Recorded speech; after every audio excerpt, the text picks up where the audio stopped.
When I launched my latest book, Sell Like a Lady: How to Master Sales with Dignity, Class, and Grace, many people were like, what? Like, really? How often have you heard sales associated with dignity, class, and grace? Well, one thing I should have thrown in there, and I do talk about in the book, but we didn't mention in the title, is ethics. How do you do sales in a way that is effective, however, also ethical? There's a whole lot of conversation and vibe going on in the industry around ethics and sales. Let's talk about it. I'm Dr. Nadia, founder of the Doyen Agency and creator of Straight Talk About Sales. And this episode, we're going to talk about ethics, but not so much around just the ethical part of selling, but also what that looks like for you as you're growing and scaling your business and you're looking at having team members support you in doing sales tasks. Oh, it gets a little tricky, but it can be done. Tune in.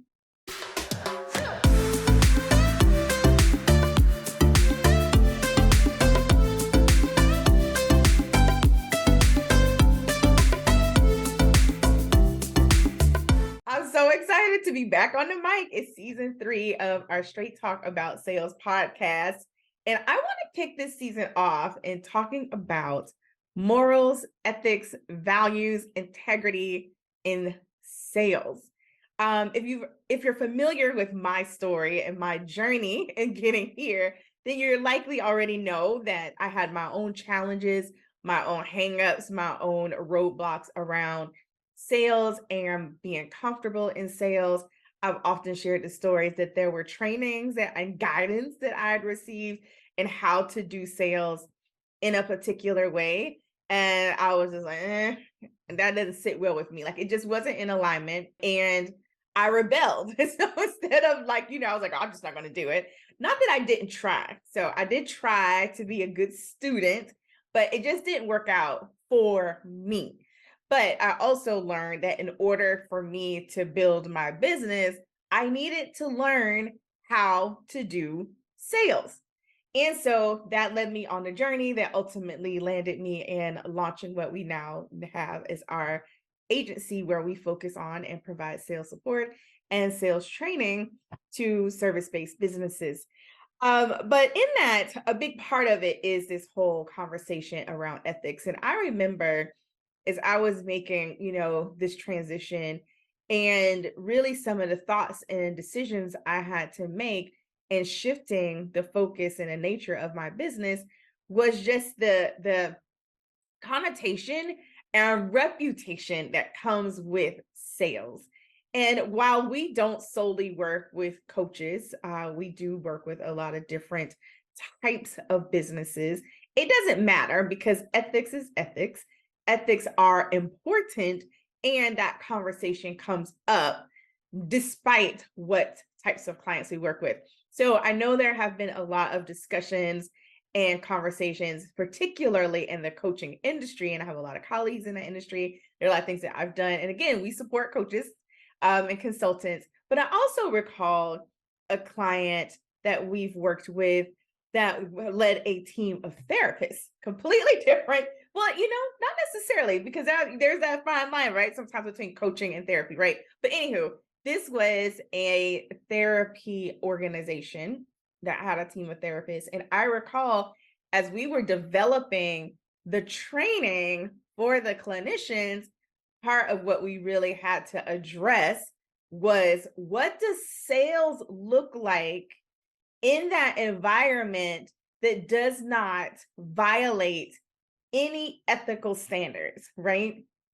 And it can sometimes feel very precarious, to be honest, in those situations.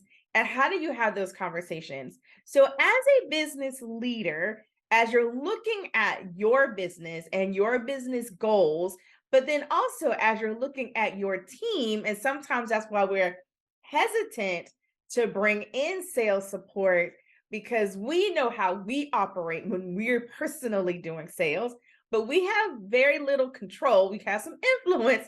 We have no control really over what someone else may do, even if they're representing our company or our brand. And one thing I found interesting, and I made a whole separate podcast on this, but how we as business owners or business leaders, in some of the conversations I've had and feedback I've heard from people who are good at sales and proficient in sales in their own companies, but how they feel about sales people in general. Like, it's really fascinating, but we won't talk about that today. Focus. So anyway, so today we're having this conversation around ethics. And so first I just wanted to, like, let's just define it, right? We hear these words tossed around, but what does it really mean? And how are we going to address this within our own organizations to make sure that whatever our ethical standards are, that not only do we live up to those and abide by them, but we create the culture in which our team, including our salespeople, abide by them as well. So, ethic without the S, because Nadia is that person. This comes from the Merriam-Webster online. A set is defined as a set of moral principles, a theory or system of moral values. So you may have heard a lot about value statements. I know my team and we've done some value work and, all that fun stuff about what we really stand for within our agency. And then it's communicated and it's also used as kind of that benchmark as we're looking at clients we work with, as well as team members that we may bring on board. Are they in alignment with that? The other thing, so there's ethic without the S and ethics with the S. So ethics is defined as the discipline dealing with what is good and bad and with moral duty and obligation.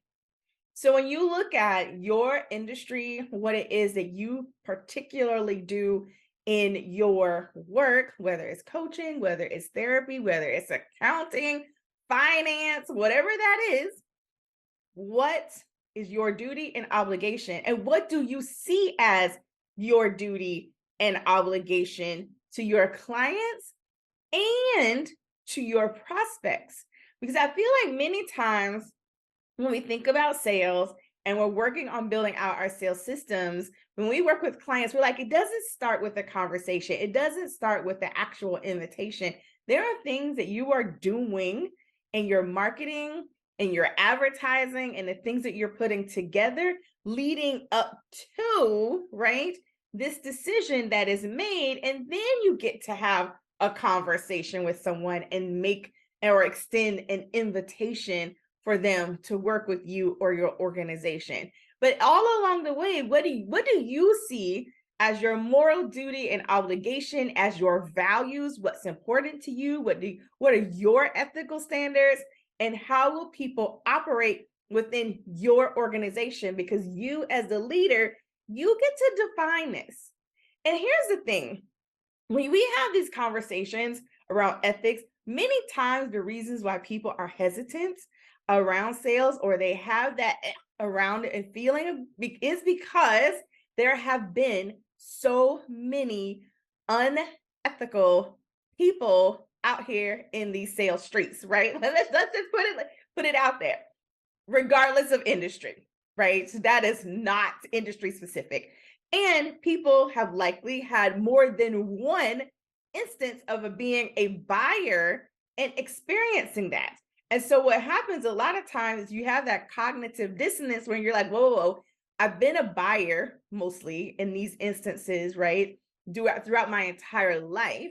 I make a decision to start a business or to join an organization where I accidentally find myself in a position where now I'm selling or I'm invited to take on a sales role or participate in sales in some sort of way.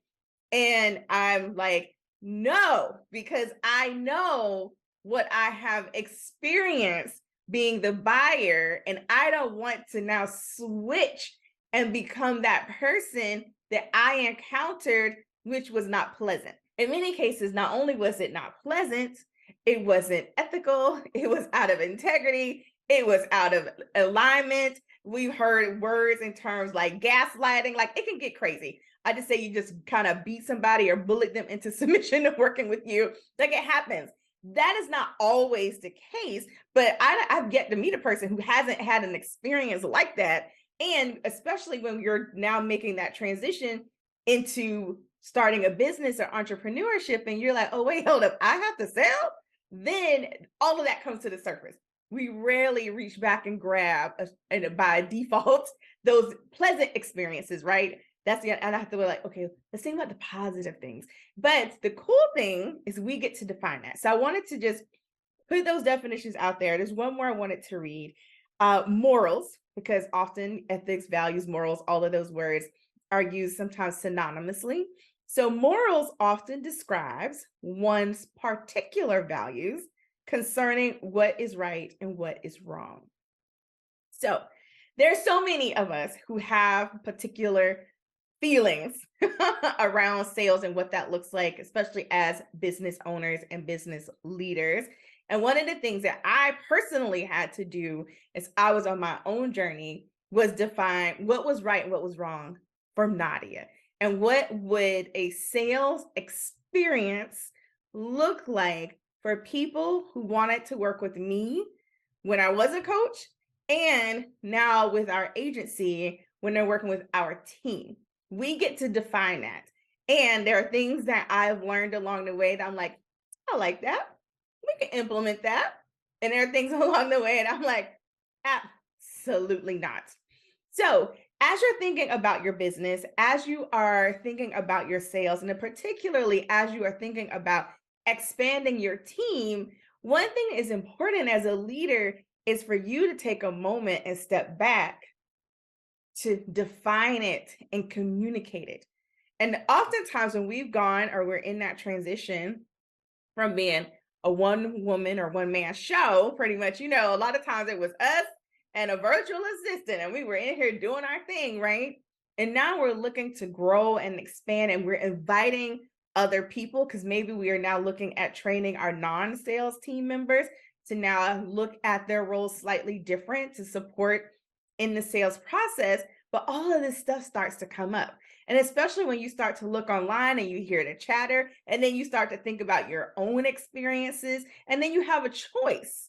Am I going to just kind of go with the status quo, or am I going to set a different standard, whatever that standard is? Or maybe it's not even a different standard. Like this is just the standard you've always operated in. You just haven't necessarily defined it because you really didn't have to. The only person that was really there was you. So now that you have team, let's take the time to define the standard and then also understand the challenges that our team members may even have. And also sometimes our prospects, let's be honest, like depending on the types of clients you work with, these are also some of the things that are going through their minds as they are interacting with you and your organization. And so then we see a lot of things, we hear a lot of things, the articles being written, we see people sometimes, that are under the gun or they're being attacked by the haters or whatever. Because, I don't know, but I just see what I see. And it can cause us to do a couple things. One, we can sympathize. I don't think that's not necessarily what I say. I think sympathizing is fine. One, we can just say that it is what it is, and that's just how it always has been. Or we now have this opportunity to really stand up and demonstrate and execute and offer a different experience. There's one thing a quote that I've often shared from Daniel Pink's book, To Sell is Human. Because again, those of us who are business owners, business leaders, entrepreneurs, we're not the only ones that sell. Like sales is a part of our everyday lives, even outside of business. It's just obviously more highlighted because without sales, we don't have a business. So as you are thinking though about how am I expanding my team? How am I going to build my own in-house team? What's going on with my existing team, whether they're salespeople or especially when we start to invite our non-salespeople on our teams to start thinking about or learning these new skills, you sometimes run into this resistance. And a big part of it is rooted here. Now, the good thing is if your team has seen the operations and how you operated and the overall culture of the company and they're cool with it, you often find what I've seen with clients is their non-sales team people are so stinking excited about what they're doing and how they're doing within the organization, they're asking to learn how to sell, right? It's like, yes. But if you're now kind of introducing this to them, you may be like, okay, we may need to work on that. So I want you to sometimes understand what's their thought process, what are some of the things that are coming up for them, and why you might feel some resistance. Because sales, it feels and has often been a dirty word, and it doesn't have to be. So anywho, let's get to Daniel's quote. So Daniel's quote from, again, his book, To Sell is Human. To the smart set, sales is an endeavor that requires little intellectual throw weight. A task for slick, glad handers who skate through life on a shoe shine and a smile. To others, it's a province of dodgy characters doing slippery things, a realm where trickery and deceit get the speaking parts, while honesty and fairness watch mutely from the rafters. Still others view it as the white-collar equivalent of cleaning toilets, necessary perhaps, but unpleasant and even a bit unclean. Needless to say, no one is reaching out and jumping up necessarily to become or be that salesperson and in that role because of all that it brings up. So as you are looking at your team, as you're looking at the rest of this year, moving into the next year, as you're looking at your growth and your scale plans, we have to come back to this. And it's not just the ethics in the sales, because sometimes there are challenges there. Trust me, there have been, and I've mentioned a few. But then you mix the two with special, we'll use the word special, special sales strategies and tactics that some people may view as unethical. And then you couple that with poor implementation and client experience. And that's when you get a whole hot mess, right? Whole hot mess.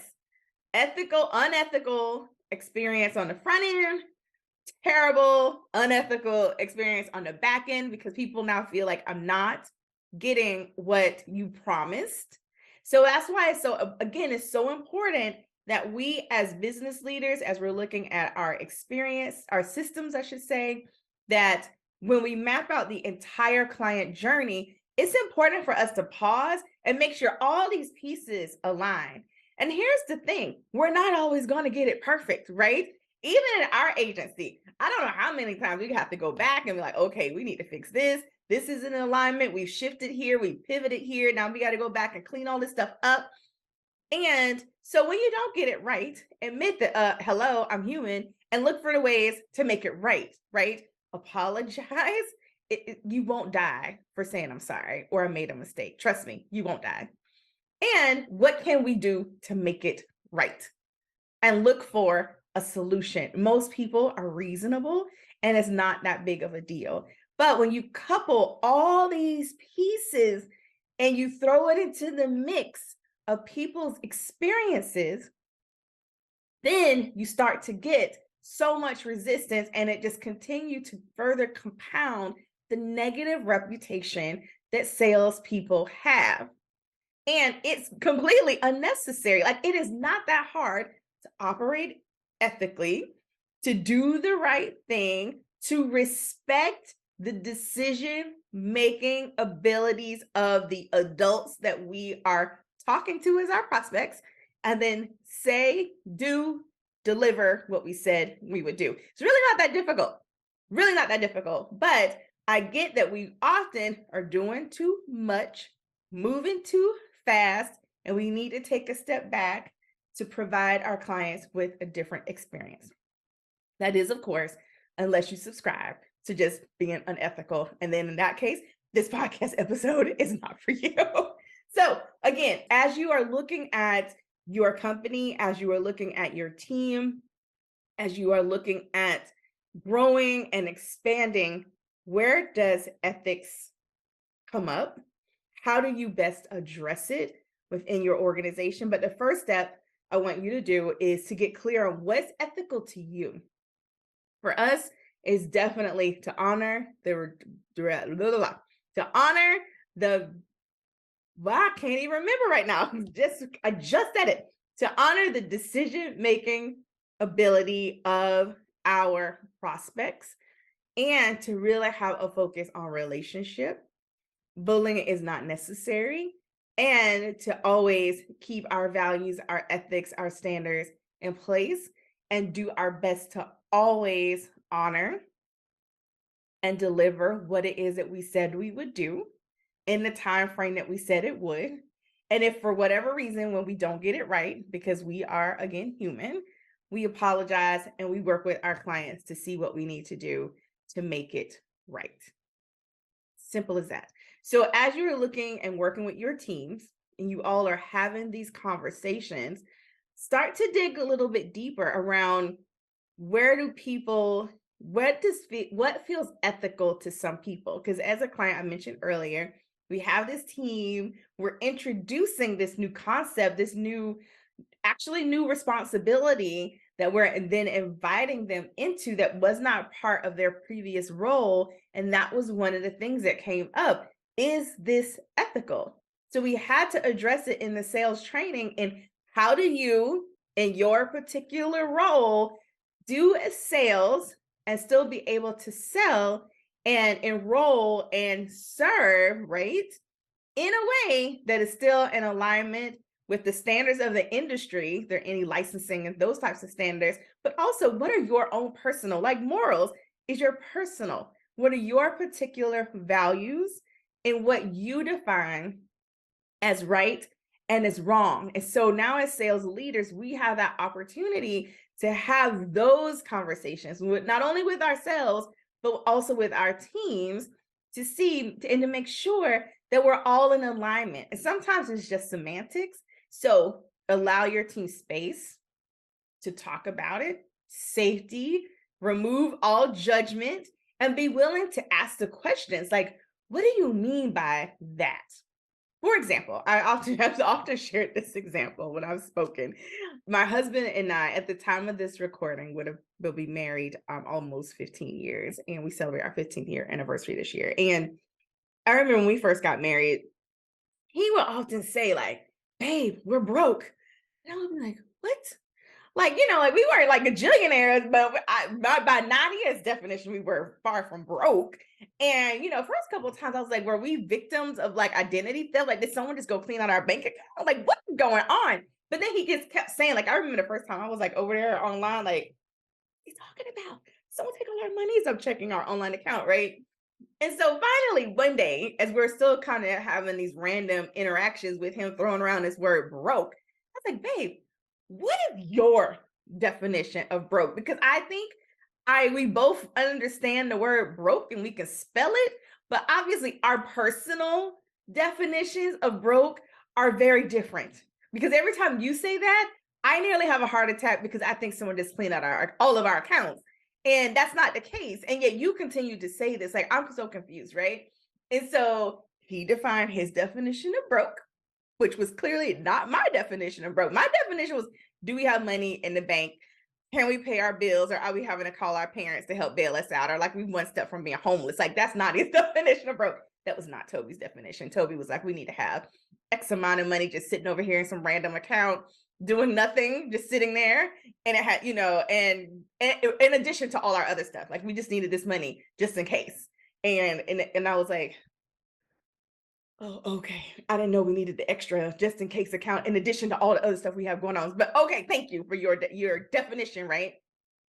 But once we were on the same team and I understood it, one, he stopped saying it. And two, I just understood like that's a goal that we need to set because that's going to provide safety for him and comfort. And he can stop saying that about us, but also provided comfort for me that if he did say it, that we had not been cleaned out, right?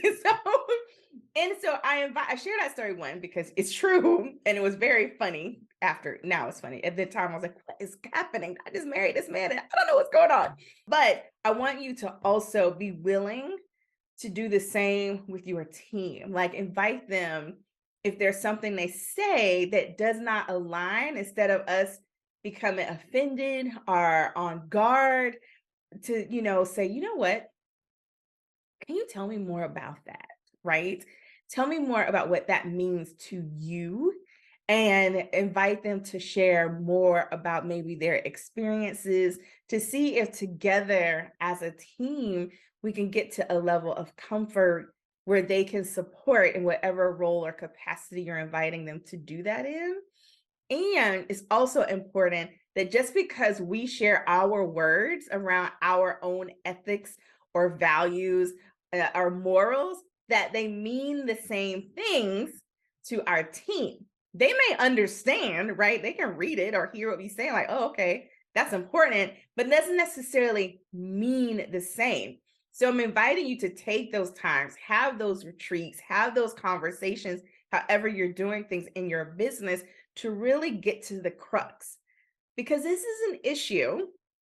And for many of us, that is not the reputation that we want to have, that we're running a shoddy organization that is not reputable, that is not trustworthy, that is not ethical. Like that's just not how we want to roll. And for those of us that are in that camp, there are things that we can do to make sure that our leads, our prospects, and our clients have a different experience. It's going to take a little bit of work on our part, but it's important that we do this so that when someone, or if I should say, if someone ever posts something or says something, because I think that's also the other part of the fear is that someone's going to do something and we don't want to live like that. We have our ducks in a row, and the things that we say on the front end in our sales and our marketing and advertising and all of that align with the actual experience people have with our organizations and our teams. And it's important that we do the work. We do the work internally, our own internal work, our own internal work within our organizations. And then as we go out into the world to serve, that we can serve from that place of being ethical. Because the truth is, there's some stuff going on out here in these streets, and some of the work that I get to do, I hear it firsthand. I'm like, ooh, child. And it's like, okay, note to self, we won't be doing that, right? So I know it's happening, but I don't want don't want us to allow the fear that is happening and people doing it. And even if those people seem to have a measure of success leveraging those types of tactics, doesn't mean that that is the only way that we're going to reach our own measure of success in our businesses. We do not have to adapt those standards in those ways. We can build amazing businesses that are successful by our own definitions by continuing to operate in a level of ethics and integrity and honor and respect. So have those conversations, take the time to really get clear, check in with your team, because you may have said it, but that doesn't mean it always landed, right? Or it doesn't mean it always landed in the same way. This is not a one-time conversation. You're going to have to continue to have these conversations, look for ways to ensure that those things are infused in everything that you do in your organization. And that as you bring on new sales team members or new people on your team arise to that occasion, that they understand that here, this is how we do sales. This is what the experience should be like, even before people become our clients. And anything else outside of that is unacceptable. We can set that standard. we can offer a different sales experience. We can shift the conversation that's happening, and we can build successful businesses that do not require us to operate out of integrity. Have the conversation with yourself, have the conversation with your team, do the work necessary to make sure it's infused in everything you do within your company. Remember, it's not a one time conversation, and watch how things shift. So, this is part one. I'm sure there's so much more here to unpack, but I definitely wanted to have this conversation as we kick off season 3 of the Straight Talk About Sales with Dr. Nadia podcast around ethical selling and building your business and respect for the decision making abilities of our prospects. This is Dr. Nadia with another episode of Straight Talk About Sales. I'll see you again soon.